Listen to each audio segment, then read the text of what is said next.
Darovaním krvi zachránia život. Na odber však musia prísť v sprievode. Reči je totiž o štvornohých miláčikoch. Rovnako ako u ľudí, aj v boji o psí život rozhodujú sekundy. Nájsť vhodného darcu je niekedy problém. Pomôcť má novinka, celoslovenská databáza psích darcov.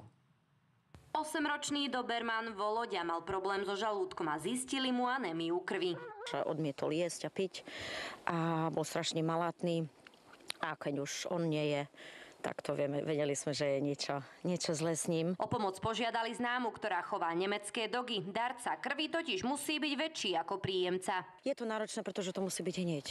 Ten pes nemá pár dní alebo týždeň na to, aby ju dostal, on ju potrebuje hneď. Voloďa mal šťastie, nájsť vhodného darcu môže byť niekedy problém. Psi majú totiž až 8 krvných skupín. Prvýkrát môžu prijať akúkoľvek z nich. Na Slovensku vlastne neexistuje krvná banka, ktorá by nám zasielala podľa potreby krv, ale čiže v tomto prípade my vždy využívame čerstvú krv od darcu. Skladovať sa dá len mesiac, aj preto sú veterinárne kliniky závislé od flexibilných majiteľov. Pravidelným darcom je aj tento 80-kilový šampión Benji. Krv daroval už 5-krát a odber mu nerobí žiadny problém. Ak zaznamenáte nejakú výzvu na pomoc, neváhajte. Psa to neboli, nič vás to nestojí vlastne, len trošku času a určite zachránite nie jeden psí život. Psi potrebujú krv pri rôznych traumách, infekčných ochoreniach, ako je babézióza prenášaná kliešťom, či pri operačných zákrokoch. Samotný odber krvi trvá do 15 minút. Prebieha veľmi rýchlo, odoberá sa z krčnej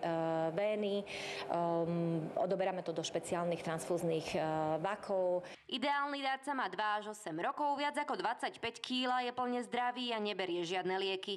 Ich hľadanie má zjednodušiť nová databáza, do ktorej viete zaregistrovať aj svojho psíka. A darcov je tam zapísaných 71, ale každým dňom postupne pomaličky pribúdajú ďalší. Najviac darcov je momentálne zapísaných v Bratislavskom a Košickom kraji a najmenej ich je v Banskobystrickom kraji.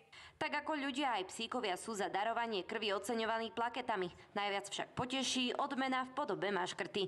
Z Košíc Veronika Krempaská, televízia Markíza.